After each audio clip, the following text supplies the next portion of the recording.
আসসালামু আলাইকুম সবাইকে। আপনারা সবাই কেমন আছেন? আলহামদুলিল্লাহ আমি ভালো আছি। আজকে আমি আপনাদের সাথে যেটি শেয়ার করছি চিকেন পটেটো ব্রেড টোস্ট রেসিপিটি যদি ভালো লেগে থাকে আমার চ্যানেলটিকে সাবস্ক্রাইব করে আমার পাশে থাকবেন, লাইক কমেন্ট শেয়ার করে দিবেন। যারা অলরেডি সাবস্ক্রাইব করে আমাকে এত দূর পর্যন্ত এগিয়ে নিয়ে এসেছেন তাদের জন্য রইল শুভকামনা এবং অসংখ্য অসংখ্য ধন্যবাদ। চলুন দেখতে থাকুন আমার এই রেসিপির ভিডিওটি।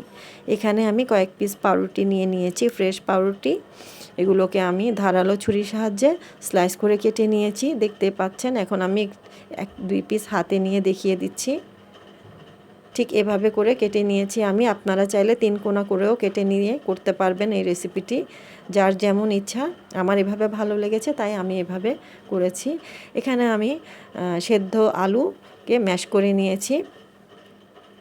আলুকে সেদ্ধ করে ভালোভাবে ম্যাশ করে নিতে হবে। এরপর কিছু সেদ্ধ চিকেন কুচি, কাঁচামরিচ, পেঁয়াজ, ধনেপাতা, পুদিনা পাতা দিয়েছি, আর স্বাদ মতো লবণ দিয়ে দিয়েছি, আর একটু দিয়ে দিয়েছি জিরে গুঁড়ো, আর দিয়ে দিয়েছি এখানে সাদা গোলমরিচ গুঁড়ো। এরপর আমি 3টি ডিমকে একটি বাটিতে ভালোভাবে ফেটিয়ে নিয়েছি, দেখতেই পাচ্ছেন। আর এরপর আমি স্লাইস করা পাউরুটির উপরে সেই ম্যাশ পটেটোগুলো ভালোভাবে এভাবে বিছিয়ে নিয়েছি, চেপে চেপে বিছিয়ে নিয়েছি আলুগুলোকে, দেখতেই পাচ্ছেন। আশা করি বুঝতে পেরেছেন আপনারা। এখানে আমি টোস্ট বিস্কিটের গুঁড়ো নিয়ে নিয়েছি। চাইলে আপনারা ব্রেড ক্রাম্বস দিয়েও করতে পারবেন, আমার এটি ভালো লাগে তাই এটি দিয়ে করছি। এখন আমি প্রথমে সেই আলু দেওয়া পাউরুটিগুলোকে প্রথমে আমি ডিমে ভালোভাবে গড়িয়ে নিয়ে এরপর আমি বিস্কিটের গুঁড়োতে গড়িয়ে নিচ্ছি, দেখতে পাচ্ছেন। ভালোভাবে একটু ঝেড়ে এখন আমি একটি প্লেটে রাখছি। এভাবে একটি প্লেটে রেখে দিচ্ছি। তো এখন আমি আরও একটি করে দেখাচ্ছি। প্রথমে আমি ডিমে ভালোভাবে মাখিয়ে নিয়েছি, এরপর বিস্কিটের গুঁড়োতে ভালোভাবে গড়িয়ে নিচ্ছি।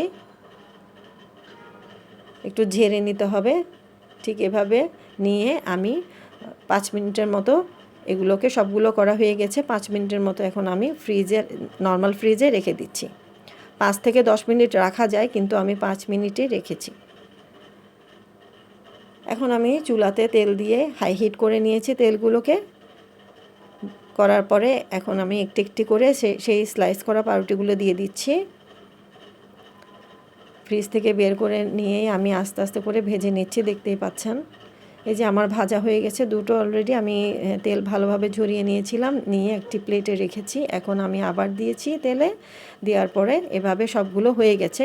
ইফতারিতে বা যে কোনো মেহমানদারিতে, ঈদে আপনারা এটি করতে পারবেন।